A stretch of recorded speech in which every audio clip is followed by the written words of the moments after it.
Awesome. Thank you Please. so much. And yeah, thanks for everyone to have me in this weird situation. I was having visa issue at the last minute and I cannot go.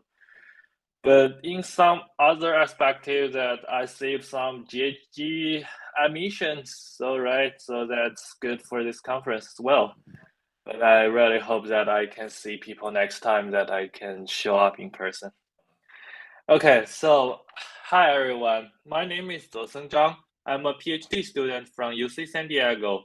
And today I would like to represent our team to show our best effort of investigating the sustainability of the 5G base station overhaul in the United States. So 5G as a new technique brings basically two major improvements in latency and bandwidth.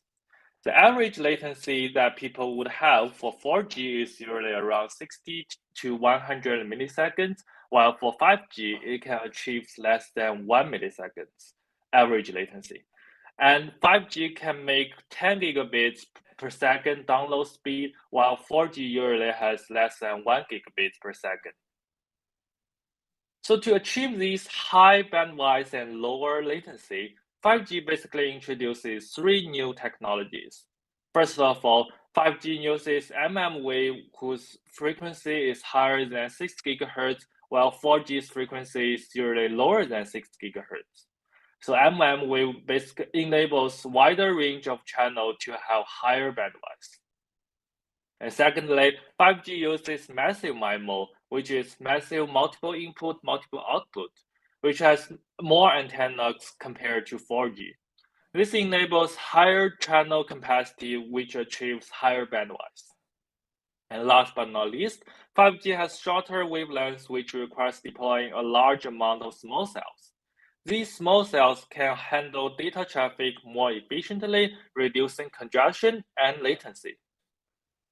So 5G brings us such a big benefit in the network perspective with these three new technologies. And everyone, I think, is excited about the emergence of 5G. However, what is the environmental cost of deploying 5G, especially deploying 5G base stations, is a question that haven't been answered quite greatly yet.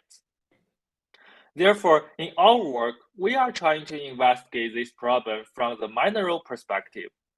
Basically, we are going to answer these two questions. First of all, what new materials are these technologies depending on? And secondly, how much of these materials do we need to deploy 5G base stations across an entire country? So before we jump into the detail of the answer to these questions, here's a high-level overview of the environmental cost of 5G. We found the massive MIMO requires gallium and germanium, while mmWave needs yttrium and barium. Small cells technology in 5G means we need much more base stations than 4G, so that it requires much more aluminum, copper, and gold to build the 5G.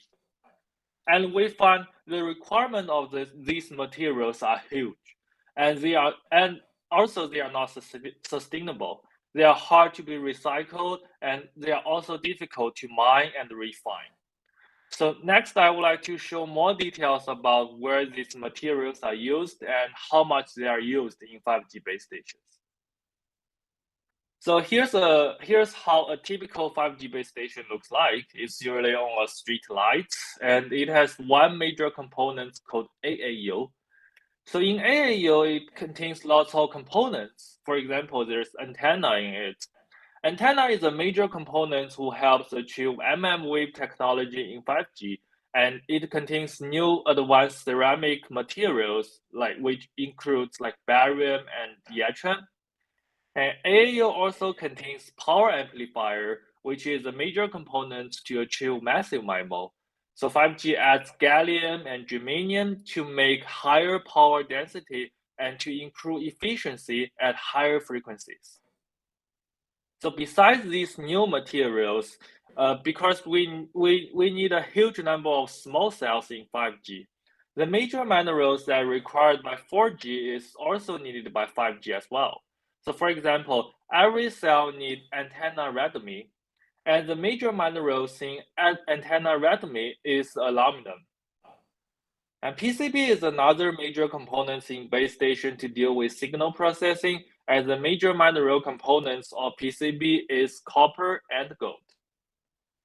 So after figuring out the major minerals required in 5G base station, next we would like to show how much of these materials are used in one base station.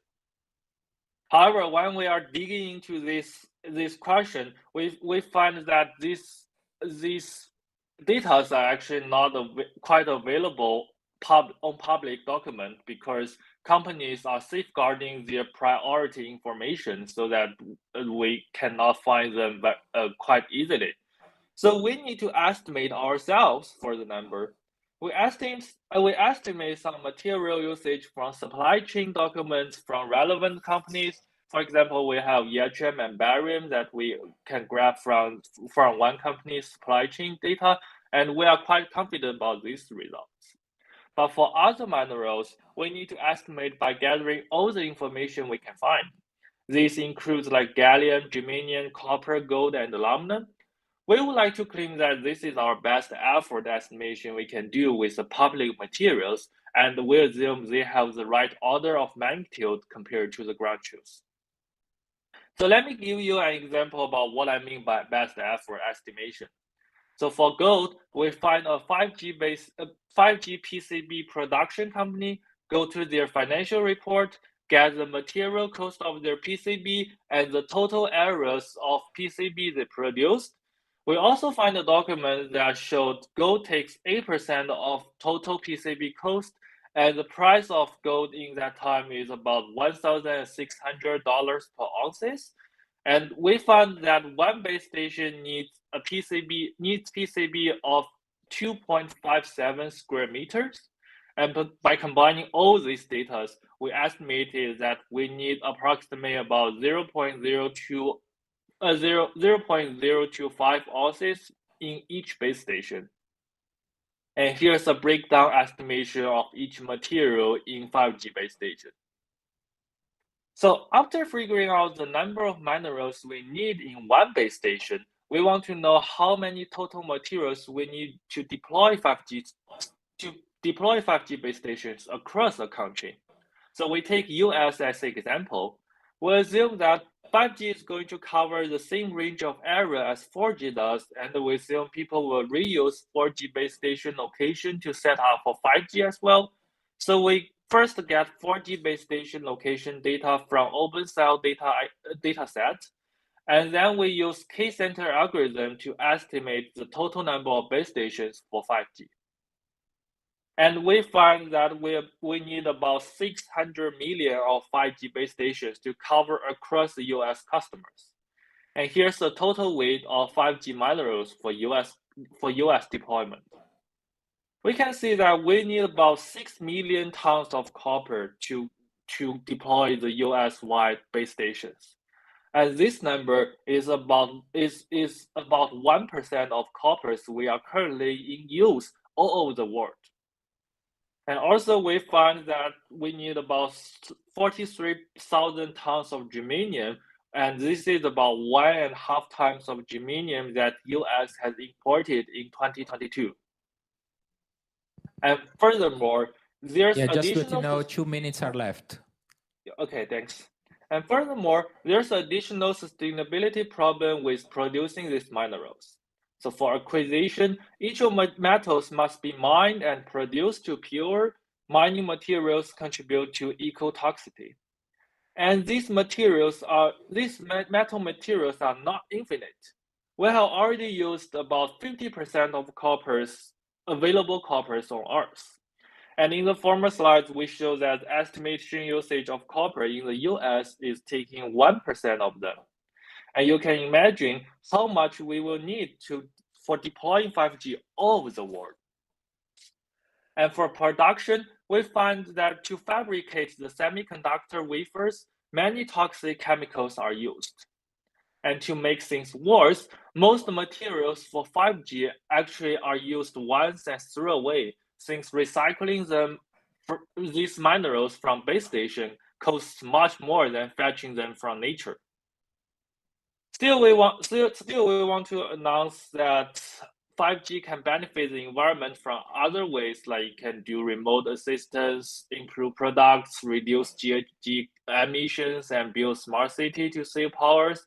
And 5G is definitely the next incoming technologies. And 5G's trend is unstoppable.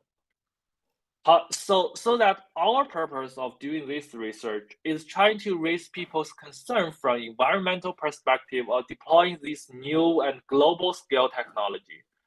As we can see, 5G is already using the same order of magnitude of metal materials available on Earth. What if the next generation 6G or future G requires even more base stations than 5G did? Do we have enough minerals for us to deploy them?